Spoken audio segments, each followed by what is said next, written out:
So hello everyone. तो यहाँ पर हम एक और लोगारिथम का क्वेश्चन देखने वाले, बहुत ही इंटरेस्टिंग क्वेश्चन है। यहाँ पर क्या ln y divide by y equal to negative e, तो y की वैल्यू में यहाँ पर फाइंड आउट करनी है। ठीक है, तो ध्यान से देखना, यहाँ पर आपको कुछ कंसेप्ट के बारे में पता चलेगा, एक दो कंसेप्ट के बारे में, लोगारिथम के कंसेप्ट के बारे में, राइट। तो इसलिए इस वीडियो को ध्यान से देखना। देखिए, सबसे पहले यहाँ पर ln y divide by y दिया गया है और इक्वल टू नेगेटिव ई दिया गया है। तो सबसे पहले एक बात तो हम यहाँ पर कह सकते हैं कि y की वैल्यू जीरो नहीं हो सकती।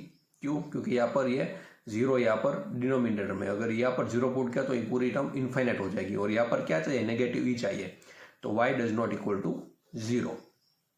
सेकंड हो सकता है, अगर मैं यहाँ पर y की वैल्यू 1 पुट करूँ, ln 1 क्या होता है, जीरो होता है, तो यहाँ पर तो नेगेटिव ई चाहिए, तो इसका मतलब y की वैल्यू भी 1 नहीं हो सकती। तो इतना तो मैं पता चल गया कि y की वैल्यू 0 और 1 तो यहाँ पर नहीं आ सकती। तो क्या आ सकती है?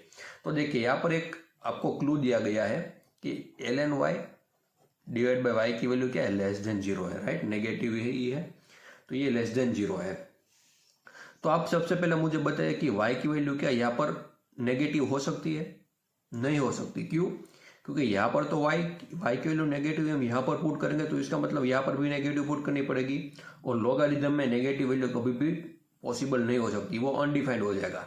इसलिए y has to be greater than zero, it can't be less than zero, right.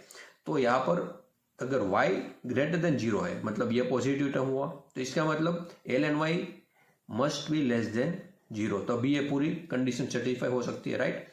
तो ln y को लेस देन जीरो होने के लिए y की वैल्यू क्या होनी चाहिए, 0 और 1 के बीच में। अगर आपको ना बता तो बता दूं, जब y की वैल्यू 0 और 1 के बीच में होगी, तो लोगारिथम फॉर एग्जांपल 0.5 की वैल्यू आप फाइंड आउट करोगे तो ये लेस देन जीरो आएगी, ये नेगेटिव आएगी। 0 और 1 के बीच में आप कोई भी वैल्यू यहाँ पर लोगारिथम में पुट करोगे तो वो नेगेटिव आएगी, ठीक है।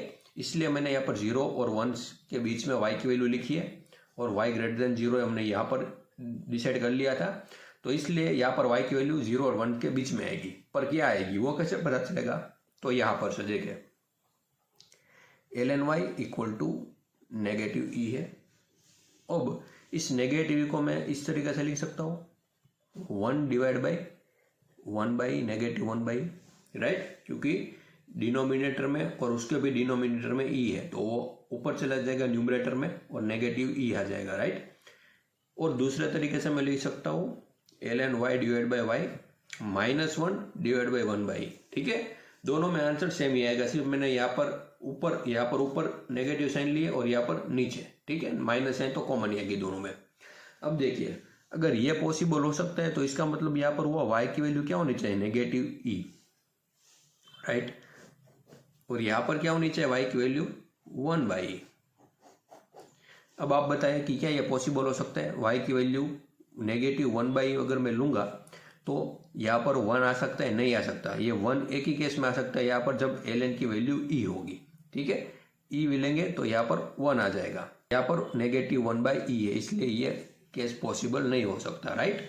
तो अब यहाँ पर देखते हैं, 1 बाई ई है, तो ln 1 बाई क्या होगा, नेगेटिव 1 होगा, राइट। तो जब भी यहाँ पर 1 बाई ई पुट करेंगे तो नेगेटिव 1 आएगा। क्यों? क्योंकि ln ई क्या होता है, 1 होता है।